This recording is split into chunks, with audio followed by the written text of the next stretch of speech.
Let's talk about Courtney Grow. If you're not familiar with who Courtney Grow is, she's an influencer, and I think she's interestingly kind of divisive. I know a lot of people who love her style and like swear by everything she says and does and recommends. And I know people who like really don't like her whole vibe. Personally, I find her style very inspirational. And in particular, I really like the way that she combines things. I find the way that she puts an outfit together to be just kind of a unique perspective that I don't see a lot of other people doing. And I think she's really good at having like one thing in every outfit that's a little bit off or weird or wrong in a way that's really cool. That said, my biggest complaint, I guess, about her style is that she wears a lot of really, really expensive clothes, which is great for her, but it's just not really something that like, it's not the way I shop, it's not the way I buy clothes. It can make it kind of hard to reinterpret her style in a way that's like actually attainable for most people. So I thought it would be interesting to kind of dissect her style and what I think makes it really fun and cool, but use those kind of principles of the way that she gets dressed to recreate some outfits or her style in a way that's much more accessible and much more attainable. And obviously, like we do around here, uses vintage clothes. Now, like I mentioned, I think like the cornerstone of her style, like the one thing that really makes it work is that every outfit she wears has something that feels like out of place. She'll pair something like super masculine with something super feminine. Or she'll have like a really dressy outfit that has like one thing that's like way too casual. And I think a really good example of that is this outfit. She wears these Carhartt jackets or like some version of a work jacket, like a barn jacket or something that's just a lot more utilitarian, a lot. But I think the way she wears them is very interesting in that she tends to pair them with like really, really feminine things, like a sheer dress or a lace mini dress. The good news, if you like this kind of outfit, is that Carhartt jackets are really easy to find vintage. I think something like this is a very like classic Carhartt jacket. It's that kind of mid-tone, camel-y, warm tan color. In general, I would say I kind of feel this way about outerwear in general, but especially for these Carhartt jackets, I think you want something that's oversized. Looks like it's a little too big, it fits you kind of loose. It just leans harder into that like hyper casual category, which I think is part of what makes these jackets really cool. I also really like that this one is longer. I personally like a jacket that's a little bit longer, comes down a little bit lower on my hips, and this one would definitely do that. I also love that these have that like darker brown corduroy collar. If you've seen my past videos, you know that I love a little detail, and something like this just, I don't know, it just makes something feel more interesting than if like all of the jacket was made of the same material. The other thing I'll say about these jackets sort of generally is that if they have like rips or stains or holes or, you know, some kind of like distressing that has been acquired through actual work of the previous owner, I think that is a great thing. I really don't like things that are artificially distressed, but something that is distressed because it's been used, I think is really cool. There are also many other colors of Carhartt jackets if that like mid-tone camel brown isn't your thing. And I will say, I actually think the distressing around the seams on this looks really cool because the material is darker. So you can really see where those like contact points have started to wear and the dye has started to fade. This one I would say is like a little bit on the expensive end, and you could probably find a comparable version for less, but I wanted to point it out just because I really like the color as an alternative to that classic Carhartt brown. If brown isn't your thing at all, you could go for something like this. Again, you get that like fading on the seams where the dye has started to rub off. And all of these, I think, I'll talk about how to style them in a minute, but I think you can style all of these pretty much the same way. So I would choose the color based on what color you like, the colors you tend to wear,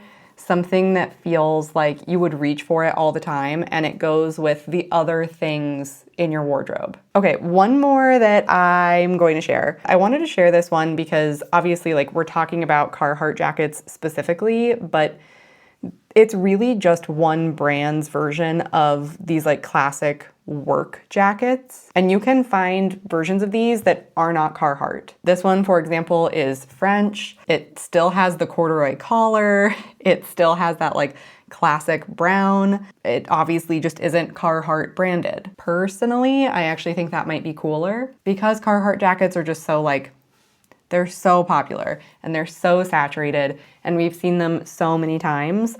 I kind of like the idea of finding a version that's just a little bit more unique. I also think the lining on this is really cool, that like striped flannel. And again, you get that really good fading, like not just on the seams, but in the creases of the arms. Like you can tell that somebody has worn this and it's faded based on how it was being worn and used. Now, in terms of how Courtney would wear a jacket like this, like I mentioned, she has a tendency to pair things like this with very, very feminine, like floaty, lightweight things. Something that feels like it's from a completely different context. Like there's no universe in which the original intended owner of a Carhartt jacket would be wearing it with a sheer chiffon dress. And I think the contrast between those items is really what makes her style seem really interesting. So if you wanted to do a similar thing, I really like this little 1960s lace mini dress. I actually think this dress would be a really versatile piece to own. You could dress it up, you could dress it down, you could wear this with sandals in the summer, you could wear this with heels and like fancier jewelry to an event. It's a really timeless shape and material, and I mean, for $45, I was gonna say, like, I think this is a great investment piece, but it's barely even an investment. And it would look great layered under a workwear jacket. If the lace isn't your thing, I think you could also go the route of these like sheer slips. I really like this peachy pink one from the 1920s. I love the little bit of lace around the hem on this and that just little bit of embroidery around the neckline. Super feminine, very like gauzy and lightweight, which I think is the thing you need to get that contrast with the heavy canvas. And I also think this like peachy pink color would look really nice with that like camel-y Carhartt brown. It's short and it's sheer, which is definitely something that Courtney would wear just like out and about. She does the whole sheer thing pretty often. If that's not really your thing, you could obviously layer something under this. But if you are kind of sheer curious, if you've been wanting to dabble in that trend, I actually think wearing something like this under like a heavy, opaque, oversized jacket is a really nice way to kind of dabble with it. Like, yes, the dress you're wearing is sheer, but you're still gonna get some coverage from that piece of outerwear. One more option, again, very sheer. Again, if that's not your thing, you could absolutely layer another slip under this. I personally don't like layering like nude colored slips under sheer things. It just doesn't feel that like cool or interesting to me. So I would probably layer like a darker gray or even black slip under this. Or you could do a colorful slip dress. You could do like a lilac or a fuchsia or like a really poppy bright color. And I think that could look really cool under this dress. And again, this is something that you could absolutely layer under a workwear jacket and really play into that like feminine, masculine, dressy, casual kind of friction. If the Carhartt jacket isn't your thing, I think you can get a similar kind of contrast with something like a Varsity or a Letterman jacket, which is also something that Courtney Grow wears all the time. And she does tend to pair them, again, with these like very feminine dresses, like lace, mini dresses, things that are like overtly just super girly. I personally think letterman jackets are super cool. They have so much like color and contrast and detail with embroidery and patches and just like all sorts of fun things going on. So I think that a letterman jacket is a cool thing to own regardless of how you style it. Something like this 1960s one is a very classic like entry point to this kind of style. I like this very like bright cherry red with what used to probably be white leather but has obviously worn and faded and darkened over time. This jacket has definitely been used. It's not in pristine, perfect condition. You can see that some of the red dye has even bled into the stripes around the waist and the cuffs and the collar. If that bothers you, that's okay. You can totally pass on this. You can find versions that are in more perfect condition. But again, I think sometimes a little bit of distressing can be cool. And in this case, the level of distressing is reading as interesting to me and not just like poorly taken care of. This one is also much more simple than these can be. A lot of them will have, like I said, embroidery or patches. So if you like the style, but you are more of a minimalist, this could be a really nice option. If you like the red, but you want something with a little bit more pizzazz, I love this like 1960s basketball jacket. Again, it's that like really perfect, bright, poppy red that I think is actually like, it's a primary color, so it's really versatile. You can pair this with so many different colors or wear it with a super minimal color palette. Like I would wear something like this with just jeans and a white t-shirt. And because the jacket has so much going on, you don't need to do much else with the rest of your outfit. And honestly, just I love the patch on the chest. I love that little basketball and the basket, and just the shape of that is really unique. And then you get these moments of contrast with these like bright white buttons running down the front and these tiny, tiny little piped stripes around like the seams. And the other thing I'll point out about this one is the shape. It has this like really cool kind of bombery shape almost. It has a little bit of that like aviator jacket feel where the shoulders are still kind of big and oversized, but it nips in a little bit at the waist, which is just like such a good shape for a jacket. You can also find you can find these jackets in every color, but you can find so many of them in navy or blue. I really love the contrast of the blue and the yellow. And I think the fact that that patch is this like warm off-white is giving you a little bit of like reprieve in the color palette. It's just like a little bit of space to breathe when you have these like super primary colors going on everywhere else. I think the fact that this has the yellow stripes right at the shoulders is really interesting too. It's kind of giving like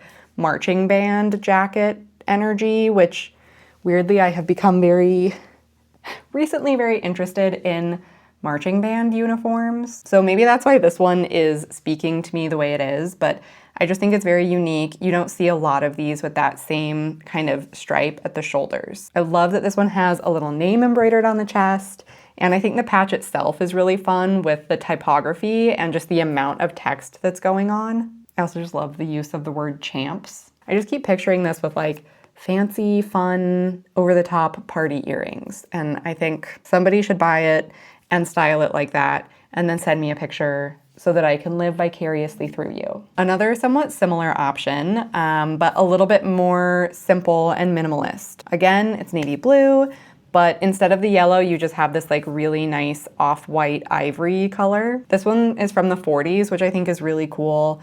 And the only detail on it, other than the stripes, obviously, is this big H patch on the front. And I love how like oversized that is, especially because the rest of the jacket is really minimal. And that style of patch just feels so like 1930s, 1940s. It's that very like academic Americana kind of energy that I think is really fun. And like I said, with any of these jackets, you could totally wear them the Courtney Grow way, which would be to pair them with something really feminine or dressy. You could also wear these with a really simple outfit, jeans and a t-shirt, whether it's a white t-shirt or a graphic t-shirt. I think like there's so much flexibility there. I like to wear jackets like this in the summer over like running shorts or something else that's really casual. In that case, I will still dress it up with like fun jewelry. So I'll do like anklets or, you know, a lot of like beaded necklaces, something to prevent it from feeling like sportswear. But I do like the contrast of a big oversized jacket with like a tiny little pair of running shorts. While we're on the topic of outerwear,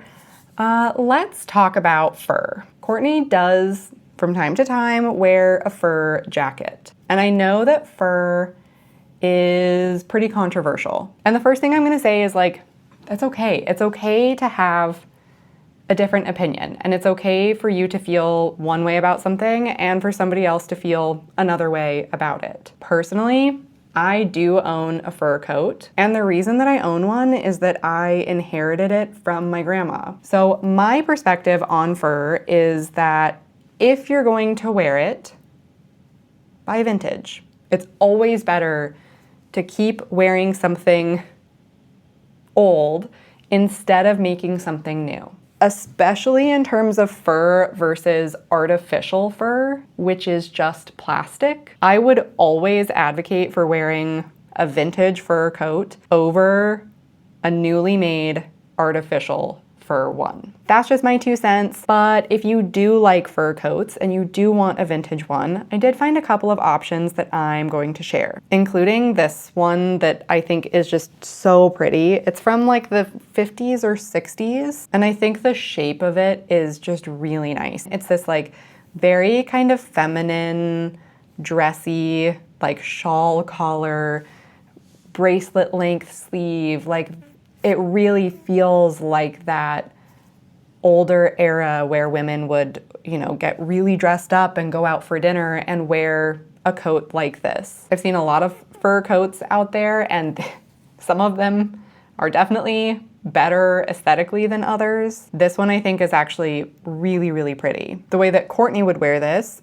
is coincidentally the same way that I would wear this, which is dressed down. So I would wear this with a pair of like really casual pants, jeans, or like corduroy, something that reads inherently relaxed, and like a pair of sneakers, like really dressed down. Because I think in that context, you're creating that like tension between something that was intended to be one way and you're wearing in the wrong way. If you like fur, but you don't want to go for like a full fur coat, I think something like this is a really nice option. This one's from the 80s and it just has the fur around the collar. And then the rest of the coat is really classic and minimal. And it would be so cute, like over a cozy sweater with a little wool beanie, maybe like a brightly colored pair of gloves or mittens. And $150 for a wool winter coat is actually a really amazing price. Moving away from outerwear as outerwear and talking about jackets as tops, which is another thing that Courtney does from time to time. She likes to wear a really over-the-top beaded fancy party jacket as a top. If that kind of look speaks to you, I think this jacket is actually really fun. This one's from the 90s, which I actually think is helping. A lot of these jackets, like if you just go to Etsy or eBay and you look for a beaded sequined evening jacket, you're gonna find so many from the 80s. And there's nothing inherently wrong with that, but I personally, I don't wear a lot of clothes from the 80s. It's probably the decade I shop from the least. For me, a lot of things from the 80s have a tendency to be just a little bit too over the top. And I like things that are over the top. I wear a lot of color, I wear a lot of like rhinestones and sequins, but the 80s was just doing all of the things all of the time. So it's like sequins and neon colors and shoulder pads and a peplum waist and just a lot. So this one to me still gives that like very fun kind of late 80s energy, but in a way that feels not quite so in your face. The color palette is a little bit more muted. The shape is a little bit more simple. I think it still does have shoulder pads, but because the cut of the sleeves and the jacket itself is straighter, it's not reading obviously 80s. This one does also, it looks like it has little hook and eye closures all along it. They only have the top one fastened in these photos, but I do think you could probably close this up a bit more and just wear it over like a bra. You could obviously wear this as a jacket too, but in terms of recreating Courtney's style, she would wear this as a top in and of itself. And I do kind of like that approach to a piece like this. Another option that I think is really pretty, I love the color palette on this one. I especially love that like pink, coppery, rose gold color set against this like very pretty blue background. And then you get these little moments of like purple, lilac, lavender. I like that the shape of this, like the last one, is a little bit straighter and boxier. The boxiness to me just feels casual in a way that I think will help you dress a piece like this down. And that is what I would do with this. I would pair this with jeans. You could wear it with a little pair of heels, but I wouldn't add too much to this. I wouldn't add a lot of jewelry. I wouldn't add like an evening bag. I would keep this as simple as possible and let the jacket do pretty much all of the heavy lifting. Another thing Courtney wears a lot is overalls, and this is actually one where she's maybe doing less in terms of contrast. She's kind of wearing them the way that they're intended to be worn, which is like very, very casual. But I like the overall effect of the way that she styles these with just like a little tank top, like a white ribbed tank top and a pair of mesh flats. If you like overalls, I just want to point out that it's another thing that's really easy to find vintage. Something like this, for example, feels very, very similar to the overalls that she's wearing. These happen to be Carhartt.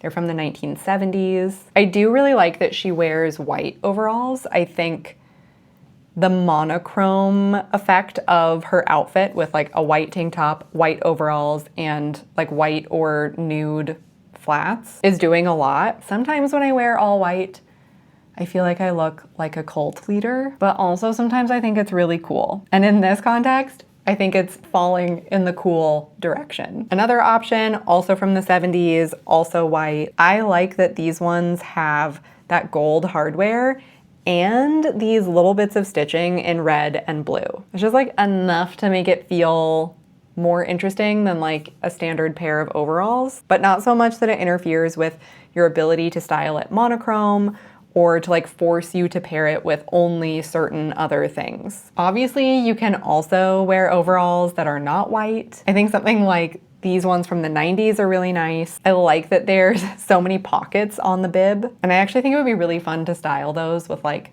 you could pin some fun little rhinestone pins onto that, or like use that in some way to add a little bit of pizzazz. I think that could be really cool actually. Like, if you still wore this with just a white ribbed tank top and mesh flats, but every single one of those panels where the pockets are, you pinned a different like rhinestone brooch. I think that could be cool. I think that could be a really fun way to riff on the overalls. So someone should try that.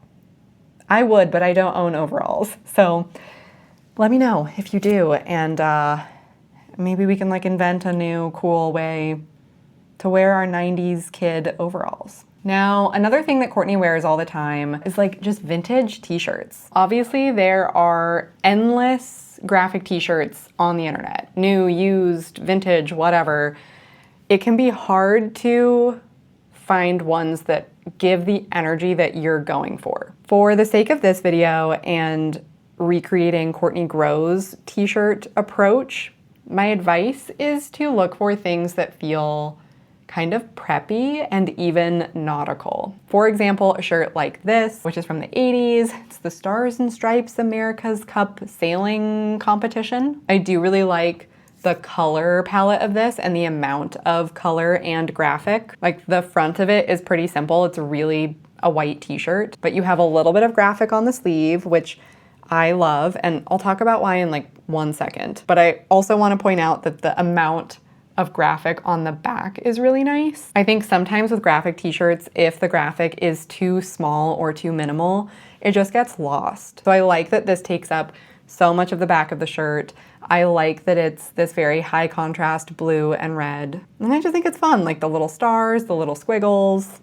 Very cute. The point that I wanted to make about the graphic on the sleeve is kind of twofold. One, I think it's nice. It's just nice. Like, I like to have a graphic on the sleeve in addition to a graphic on the front or back of a shirt. If you have something on the sleeve and the back, it just gives you more than one angle to appreciate the design of the shirt. But I also really like it in terms of styling it, not just like wearing it as a t-shirt. For example, if you wear this shirt tied around your waist or tied around your shoulders, that sleeve graphic is what you're going to notice. A couple other little t-shirt options. This one is also like a sailing shirt. I think it might be for like a yacht club. The amount of flags on this I think is also nice. That's something that Bode does a lot. They really play with these like old school nautical flags. And so a shirt like this is giving kind of that same energy. Another one that's kind of similar, but obviously blue instead of white. And I like how undone this is. You can see that in the way the fabric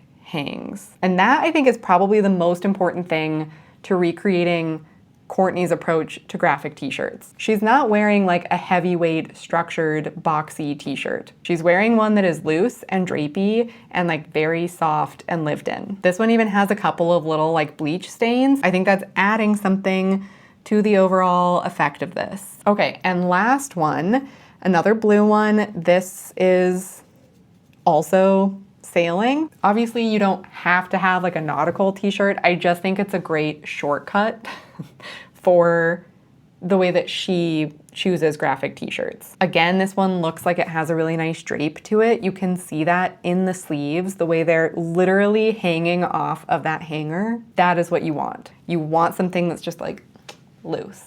Okay, we're nearing the end, but the last category of thing I wanted to talk about is bags. And Courtney, I think, uses bags very strategically. She is always carrying something that's in an unexpected color, an unexpected material, something that's like borderline impractical. It's an area where she plays a lot and adds a lot of that kind of off, unexpected element. And there's a few kind of categories of bags that I'm gonna point out that she turns to. The first is like transparent PVC bags. She's pairing these with like what would otherwise be a really simple, minimal outfit. And so the bag is almost necessary in terms of making the outfit feel cool. For example, this little bag, which is like 90s Y2K, very similar color. There's something about the shininess of this material.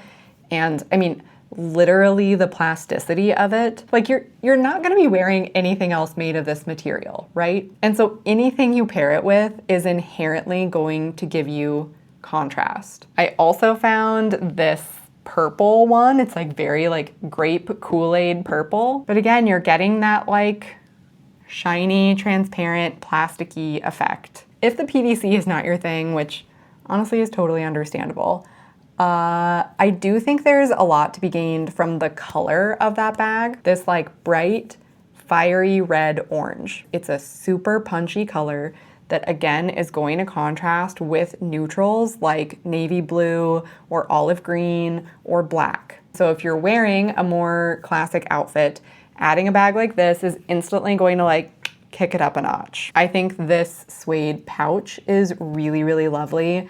It's from the 80s. The texture of that suede in that color is so pretty. It just feels like really rich and soft. And I think the overall like size and scale of this bag is really nice for adding just like a little pop of color. In a similar vein, I also found this satin clutch. It has that sheen to it that just makes it feel like it's like luminescent. There's something about this that feels bright, both in terms of the color and just literally the overall vibrance and effect of this. Okay, our last category of bag that we're gonna talk about that Courtney wears all the time are metallic bags. And there are so many different ways that we can take the concept of a metallic bag. Something like this clamshell purse is one option that I think is really great. You can find a lot of bags like this, and I think they're so pretty. It's like a hard shell material, but it has this really feminine, like Art Deco